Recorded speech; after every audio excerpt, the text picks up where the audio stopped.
and welcome to Day in Life at Aboriginal and LostPhoenixWolf. Welcome to my channel. Today's still August 30th. Doing another video for my viewers, and I'm going to try to continue off from the last video. Not really much more to say about the last video.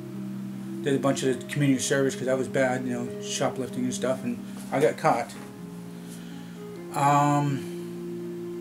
So me being a badass, you know, around 13 years old, and you know, life started changing around me. I was, you know, I knew what my strengths and weaknesses were at that time. I was thinking about doing, you know, just being a general badass sometimes, doing silly things and get dared. I don't know, I started lifting a little bit of weights, not really that much. That was the time when I first started feeling more pain in my back and learning that I had mild spina bifida as a baby. And I didn't like go hardcore in weights, just, you know, something to do. Just lift a little weights and do something here, hang them up with some friends, talk about this and that. Got a nice fresh haircut. I was doing the spiky wave thing on the front here, and I still had the rat tail in the back. You know, I was into the rat tail thing and then a little bit of spiky hair thing in the front, and then I, you know, started, you know, changing up my clothes, and I don't know, sometimes if it was shorts, actually no, sorry, it was jeans, nice blue jeans, and I decided to do something different. I cut the blue jeans into shorts, and then I wore it one day, and, you know, kids were like odd and stuff like that, because not really anybody has ever done blue jeans at that time. And the next day or 2 days after that, I decided to, you know, change it up, and I started putting bleach circles on the jeans so it'll give it like a polka dot effect. So, I mean, that was okay, and then I started doing, you know, I found a black shirt. I started doing the elastic thing. I mean, I learned this thing, I think it was when I was camping. You tie different elastics on the thing, and you use like different dyes for your white shirt, and you throw it into the bucket, and then like whatever ones you know, if you tie it with elastic, it's not going to get, you know, soaked, because you got to put it in the bucket really quick. But with all the other colors, it's more difficult to do, blending with the colors, and that was difficult.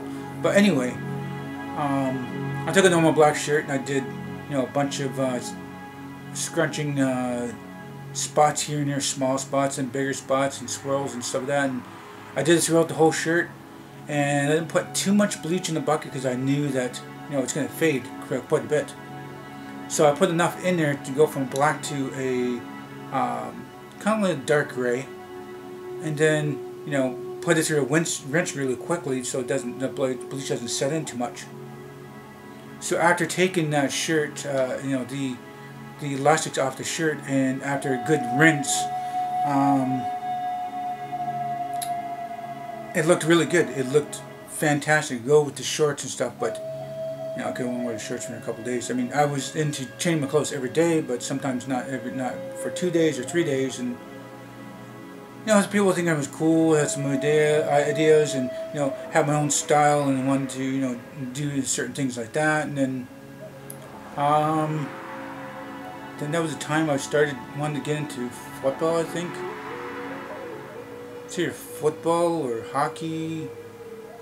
No, I know, but not baseball. Yeah, I think because I was doing weights, I wanted to get into football. I needed a little bit of muscle on my bones, because I was skinny and I didn't really have much muscle. And I mean, I had the normal kind of muscle mass that, you know, native boy would look like. So, you know, I was doing a little bit of weights here and there, and muscle tones of that, and trying to get into the thing. And I could be maybe only a tackler or a running back, but not a quarterback or, you know, a kicker or anything like that. And that's also the time, you know, going from one school to another, you know, and ending that school, and just getting into their school, and then that's when I, you know, wanted to do weights. The old school before that, no, we never got soccer, never did anything. I didn't really have much of a playground, kind of like there's a water stream there, and, you know, doing silly things like climbing that chain swing, and going across the pole, across one side and then down the other side of the chain, and, you know, just daring myself to do that. And then just running around the yard and doing certain things, because that time we were just doing track and field. And that season's done after that. Track and field, I did pretty good. I got some second places, third places, certain things. And as for homework and schoolwork and stuff, that was usually done. Sometimes I was doing stuff advanced, like I was reading the book more and doing more of the schoolwork before class would get into that. But the teacher at that time was more proud of me on that I was advancing myself on and trying to better myself on the reading and the writing and stuff like that. Let's see. So from that school, I didn't want to leave that school. She was the best teacher in the world, the best teacher I've ever had, and I didn't want to leave. And she, spent time with me and done the things. And her mom taught me some stuff, and I not always hung out at her mom's, but sometimes weekends. And I would bike there, I'd listen to stories, and I really liked her mom. Her mom was really a good lady. She had some great stories, and talked about a lot of different stuff. But then after that, going to that school, and then doing this and that, being in this class and that class, and getting a little bit of trouble here and there, and mouse traps, and then we've seen an actual rat in there, and then get rat traps. These rat traps were pretty bad, the ones I got. Trap would snap, and the rat's head would be chopped off. And sometimes picking on certain kids in my class or making fun of them and getting in their trouble. Anyway, I had a certain style, certain attitude. Started doing more with the walkie-talkie thing. Either after class, listen to the heavy metal and hard rock and get into that. Not really so much into it because I was into like the pop rap kind of stuff.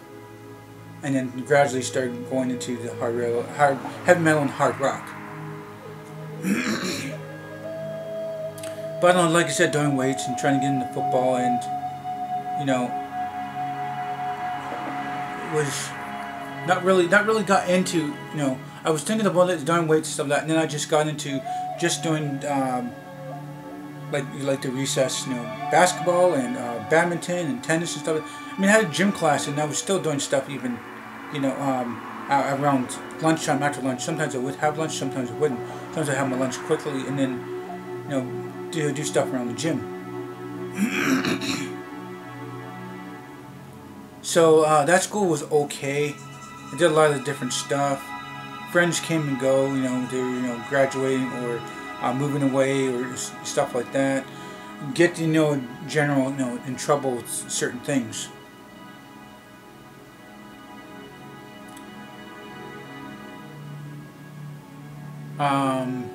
Okay, I just had a little brain fart there.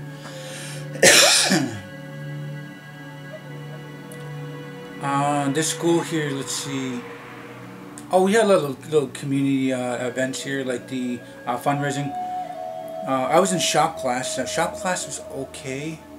Was it shop class? No, it was woodworking class. Shop class was different. This is woodworking class, and I was being bullied. I know it was not really bad bully. It was just generally being bullied and thinking it was funny. So before I get to class, this guy's taking my shoes and he's smashing the iron, the toe guards, the steel toes. He was smashing the top of it, and it would squish down. So when I put my foot in there, I would scrape my toes. And then on top of that, I would take his shoes, and at the end, and then the thing I would tie it in like so big knots. He had a hard time trying to get there. Next day, he would grab my books and like slam my books on the table to try to scare me, and it ended up splitting the back part of it because it was like a plastic covering, and when it hit the table so hard that it split. So then I got him back while he was doing some woodworking stuff. I would grab the metal things that hold the papers, and I'll pull it apart and then close it just right, so when he goes to open it, his papers will fly out. He got me back the next day. He took my book binder, and he nailed it to the table. Now the teacher caught on that. He was really pissed off. and I don't know. I can't remember if he was sent to the office, got the warning, didn't think it was funny. But the same guy, you know, was always jokester, throwing sawdust in my hair, or I don't know. I would do this this toolbox thing. I was okay with it, wasn't 100%. After the toolbox thing was done, and I got I don't know, 90%, 95% on that, or something like around 90s anyway. And next day I come back, and then my toolbox is cut in half. He took it through the machine and he cut it right in half, like not for say like right in half, but he like sawed it twice. That the center piece of it was, you know, sitting in the box, and it was smaller. And the teacher was just funny. He didn't know who it was, and I wasn't a rat that time, and kind of pissed me off. And I don't know, just general things, just going back and forth, you know, doing stupid things with one another. And then ultimately, you know, we gave up on that, and we started doing Habitat for Humanity houses. It's like small houses. And we were joking around there too, and you know, him cutting a piece off of my wooden hammer, or hammering more nails into my project that I was doing, or trying to scare me while I'm on the roof, and you know, doing the shingling stuff. And that's something I was scared of heights at that time. I was, you know, still kind of scared of heights a little bit.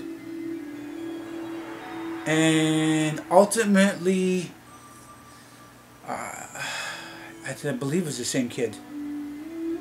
He was always a jokester and prankster and doing stupid things. And then one day he was doing some kind of school class project, whatever it was. And he didn't want to put the small piece of wood through the lathe thing, like it takes like layers off. He didn't want to do that because it was so small and he couldn't get the right, you know, smoothness of it. And then he wanted to take like a 1/4 inch or a 1/2 inch off. So here he is, he's at the big saw going to cut that thing, and it was so small that the blade caught onto the piece of wood, and he was holding down tight on that piece of wood, but the blade caught onto that and it cut off, I would say, his 3 fingers and a little bit of his pinky. Like his 3 fingers and a little bit of his pinky. Went through there, and there's a thing that, like a vacuum that takes the sawdust and takes it through this thing and then into a giant, like giant vacuum. And there's a bag down there.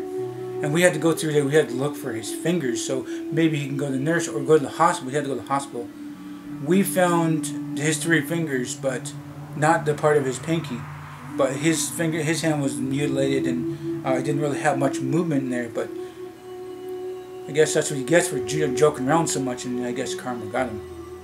I have nothing really more to say about that. I might as well end it on that note. So we're gonna cut it out, you know. Anyway, so if you guys do like this video, please do hit the like button. Please subscribe to me. Make sure this video and channel might benefit you, might benefit me. Please do tell your friends and family about me. Thanks for viewing this video. Whenever time you guys watched it. Hope you all have a nice day, morning, night. And remember, it's better to be Aboriginal than original.